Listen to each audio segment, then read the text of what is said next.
Assalamualaikum. Waalaikumsalam. Silahkan masuk, Mbak. Permisi. Mau duduk sebelah mana? Sebelah sini atau sebelah sini? Sini. Silakan duduk. Oke. Permisi ya, Bu. Ya, saya izin duduk ya, Mbak ya. Boleh, boleh. Oke, ini dengan Mbak Diva ya. Betul. Gimana nih kabarnya hari ini, Mbak? Alhamdulillah cukup baik, Bu. Cukup baik, ini kok kayak agak terpaksa gitu. Kenapa ini? Mungkin itu ya kayak energinya sedikit berkuras saja. Karena seharian penuh ini tadi ada aktivitas. Oh, ada aktivitas. Aktivitas apa itu, Mbak, kalau boleh tahu? Mungkin kelas ya dari pagi sampai ya bisa dibilang cukup mau hampir sore. Ini jadi habis kelas ini? Iya. Cukup sore banget ya, Mbak ya. Iya, Ibu. Emang tadi habis kelas apa aja, Mbak, kalau boleh tahu? Tadi itu penelitian kuantitatif sama mikrokonseling. Wih, berarti Mbak Diva ini sudah semester 5 ya berarti ya? Betul, betul. Wih, gimana rasanya di semester 5 apalagi ketemu mikro ini? Aduh, ya bisa dibilang gimana ya, Bu ya? Cukup Cukup apa nih? memulai ada rasa takut kayak aduh deg-deg untuk kedepannya gitu loh, Bu. Kenapa kok deg-degan ini? Emang ada sesuatu yang membuat Mbak Diva cemas atau gimana? Bukan cemas ya, lebih tepatnya ya kayak aduh udah semester tua gitu loh, Bu. Kayak aduh ya gitu pasti ada gebrakannya. Jadi Mbak Diva tuh kayak apa ya, gebrakan apa lagi nih besok kayak gitu ya? Iya benar. Oke, sebelum kita berbicara lebih jauh, saya sangat berterima kasih kepada Mbak Diva sudah mau memilih saya untuk mengeluarkan keluh kesah Mbak Diva kepada saya hari ini. Nah, sebelum itu juga saya ingin mengonfirmasi di sini bahwa saya sebagai seorang fasilitator, nah apapun keputusan yang Mbak Diva ambil nanti akan kembali ke Mbak Diva sendiri. Apakah Mbak Diva paham? Iya, paham, Ibu. Oke, di sini saya juga mempunyai waktu kurang lebih 15-20 menit nih. Nah, kira-kira Mbak Diva setuju atau ingin men-schedule kembali? Setuju, Bu, hari ini aja. Oke, kalau gitu Mbak Diva, kira-kira apa nih yang ingin Mbak Diva ceritakan bersama saya? Oke. Saya tuh kayak ngerasa kayak apa ya, Bu ya? Kayak public speaking saya ini, atau bisa dibilang saya ini pengucapannya belibet gitu loh. Itu belibetnya itu ketika Mbak Diva melakukan apa?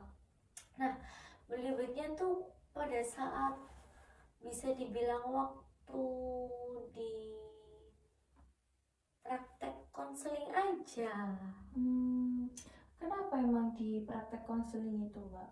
Kayak gimana ya, Bu ya? Mungkin bisa dibilang kalau menurut saya ini kurang latihan gitu loh.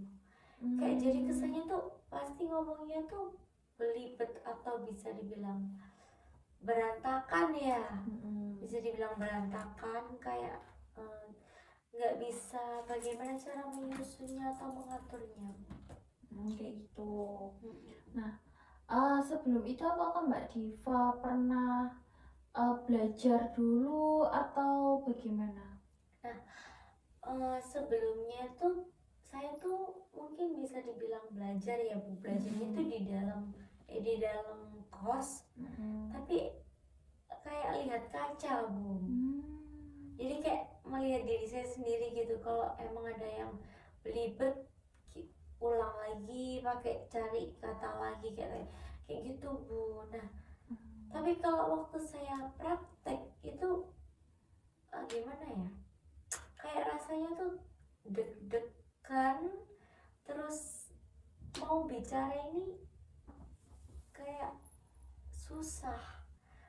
susah pengucapannya. Kayak gitu.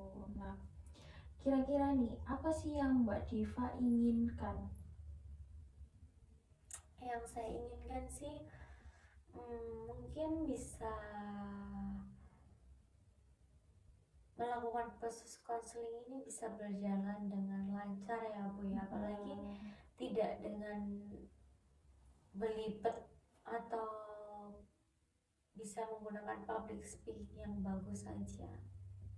Berarti Mbak Diva ini saya konfirmasi bahwa Mbak Diva itu public speakingnya itu kayak belibet ngomong di depan orang, apalagi ketika presentasi. Dan Mbak Diva ini berharap bahwa Mbak Diva bisa bicaranya lebih lancar lagi, kayak gitu ya Mbak ya. Iya benar Ibu.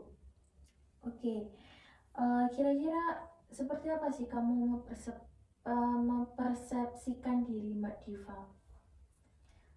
Saya sih mempersepsikan diri saya tuh kayak ragu, tidak percaya pada diri saya sendiri, karena apa ya, kayak pikirannya terlintas kayak benar nggak ya yang aku ucapin dari sini, kata-katanya tuh benar nggak ya, kayak apa yang saya pikirkan sama yang saya ucapkan itu susah gitu loh, nggak bisa sinkron. Gitu. Terus apa sih yang Mbak Diva persepsikan kepada lingkungan yang Mbak Diva inginkan? Kalau ke lingkungan mungkin nggak ada ya Bu ya, mungkin dari sayanya aja mungkin yang nggak bisa semaksimal itu menggunakan public speaking. Oke. Tadi Mbak Diva juga sempat bilang bahwa Mbak Diva juga belajar di depan kaca, ngobrol berkali-kali. Nah, kira-kira Mbak Diva melakukan itu tuh berapa kali? Maksudnya dalam minggu-minggu ini atau gimana? Oke, mungkin bisa dibilang mau ada materi konseling gitu ya Bu ya, itu saya belajar. Jadi bisa dibilang 1 minggu itu 2 atau 3 kalian lah itu saya belajar kayak mengolah kata untuk dilakukan dalam proses konseling. Nah, ketika Mbak Diva belajar itu, kira-kira berapa lama Mbak Diva belajar seperti itu? Bisa dibilang lumayan lama ya Bu. Ada 1,5 jam sampai hampir 2 kadang, kalau emang benar-benar serius banget gitu loh Bu, kayak ya saya pengen bisa kayak gitu, itu bisa sampai 2-2an. Jadi lumayan banyak ya untuk diulang kayak gitu ya. Oke. Apakah itu hanya terjadi ketika semester ini aja ketemu Mikra, atau sebelumnya itu juga Mbak Diva sempat melakukan cara yang seperti itu? Dan kebetulan di semester 5 aja sih Bu. Kan semester sebelumnya tuh bisa dibilang kalau praktek itu nggak sesering sekarang Bu. Apalagi sekarang 1 minggu 2 kali gitu ya misalnya ya. Nah itu dulu tuh nggak, hampir nggak sesering semester ini ya. Mungkin emang semester 5 ini emang dituntut kita itu harus bisa, apalagi udah semester sekian ya Bu. Nah, apalagi kita calonnya jadi guru BK nih, masa iya kita nggak bisa melakukan proses konseling, kan nggak mungkin ya. Dan apabila kita menangani atau ada konseling yang datang ke kita nih, masa kita nggak bisa membantu si konseling ini tadi, atau masa iya sih kita melakukan proses konseling ini dengan belibet atau tidak bisa menggunakan public speaking yang baik, kan gimana ya rasanya, kan bukan bukan sepatutnya aja gitu loh Bu. Apalagi kita seorang guru BK ya ke depannya. Gitu. Oke, jadi tadi saya ulang lagi bahwa Mbak Diva ini kesulitan dalam public speaking, terutama ketika presentasi atau praktek mikro gitu ya. Terus Mbak Diva juga sudah belajar berulang kali selama 2 jam. Terus juga Mbak Diva tahu apa ya namanya kedepannya mau gimana atau gimana. Nah, apakah Mbak Diva juga memiliki planning kedepannya selain belajar seperti itu tadi, ada cara lain mungkin yang mungkin bisa Mbak Diva pakai nanti? Nah, kalau planning sih mungkin ada ya Bu, apalagi untuk meningkatkan public speaking saya dalam konseling. Nah, kayak planning saya tuh yang saya mau itu kayak saya bisa mungkin lebih memaksimalkan lagi apa yang saya lakukan atau dalam proses melatih kosakata saya ya Bu. Jadi kayak atau kalau tidak itu saya bisa menuliskan apa yang ingin saya ucapkan terlebih dahulu, lalu bisa mempraktekannya. Kayak bisa dibilang usaha lain lagi untuk meningkatkan public speaking saya. Dan mungkin mengikuti kayak kalau ada seminar public speaking mungkin lebih saya ikutin gitu loh Bu. Kalau enggak ya mungkin dengan mengasah saya sendiri dalam belajar konseling, kayak bicara depan kaca, menulis terlebih dahulu, lalu mungkin lebih sering aja praktek konseling sama sesama teman atau gimana gitu.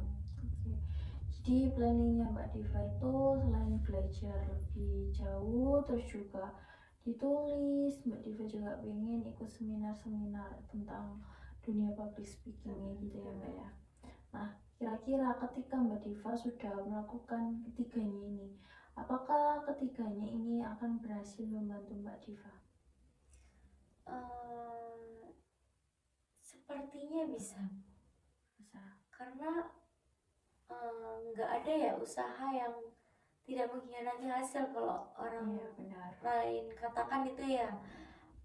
Soalnya dibandingkan saya yang sekarang sama yang dulu awal-awal mungkin tahu proses konselingnya gimana, itu lebih bisa dibilang ya lumayan, katanya lebih jelas kayak gitu. Maksudnya pengucapan katanya tuh lebih baik daripada yang kemarin-kemarin. Nah itu kan saya lakukan di depan kaca. Nah mungkin kurang maksimal lagi, kurang efektif lagi. Nah planning saya tuh maunya yang saya mau tuh kayak gitu tadi. Oke, Mbak Diva kan sudah tahu kedepannya mau bagaimana. Nah di sini saya mau memberikan tugas rumah sederhana. Nah kira-kira Mbak Diva bersedia atau bagaimana? Bersedia. Oke. Jadi Mbak Diva, di sini ketika Mbak Diva berani untuk mencoba pas waktu kan praktek itu tadi. Nah kira-kira setelah Mbak Diva belajar, apakah Mbak Diva masih belibet atau enggak? Nah kira-kira belajarnya itu sudah bagus atau belum? Nah itu bisa dicentang. Nah ketika Mbak Diva merasakan bahwa belum cukup bagus, maka dicentang di bagian tidak. Tapi ketika Mbak Diva merasa bahwa apa yang Mbak Diva ucapkan tadi sudah benar dan bisa, mungkin bisa di checklist di bagian yang bisa kayak gitu. Nah ketika Mbak Diva nggak bisa, mungkin Mbak Diva bisa berikan punishment untuk diri Mbak Diva sendiri. Mbak Diva ingin melakukan apa, entah mungkin jam belajarnya lebih ditambah atau bagaimana, itu terserah Mbak Diva. Nah, atau ketika Mbak Diva berhasil, mungkin Mbak Diva bisa kasih reward yang mungkin bisa menambahkan apa ya, semangat Mbak Diva untuk belajar kembali kayak gitu. Nah, sampai sini apa Mbak Diva paham? Iya, paham Ibu. Oke, ini ada kertas untuk 1 minggu ke depan, mungkin bisa dibawa. Oke. Nah, kita bisa ketemu di minggu depan. Nah, kira-kira Mbak Diva mau bertemu di hari apa dan jam berapa? Mungkin harinya di hari Jumat aja ya Bu ya. Mungkin jamnya saya konfirmasi lagi ke Ibu karena belum tentu ada kelas juga soalnya. Oh gitu ya, boleh. Tetap kontakkan aja ya Mbak ya, Mbak. Oke. Mau jam berapa? Nanti kita konfirmasi bersama. Oke, baik Terus Ibu. untuk tempatnya mau di sini atau pindah atau bagaimana? Boleh di sini aja. Di sini aja. Oke. Iya. Hari Jumat jamnya menyesuaikan di sini ya Mbak ya. Iya, baik Ibu. Sebelumnya saya juga sangat berterima kasih kepada Mbak Diva. Iya, terima kasih Sudah Ibu. mau meluangkan waktunya juga dan mau bercerita. Nah, sejauh ini gimana perasaannya Mbak Diva? Sudah pulang ya Bu karena sudah tahu apa yang ingin saya lakukan untuk kedepannya. Dan saya jadi tahu kayak saya harus ngapain habis ini, saya harus kegiatan apa yang harus saya ikutin kayak gitu-gitu ya, agar melatih pengucapan public speaking saya.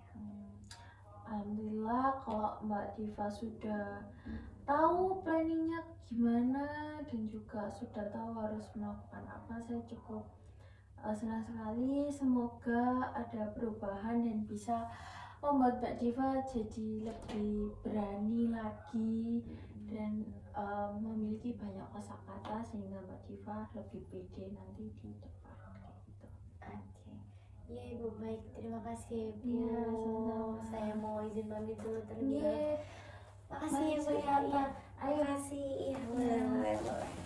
Hati-hati ya Mbak Diva. Iya Ibu. Sama-sama.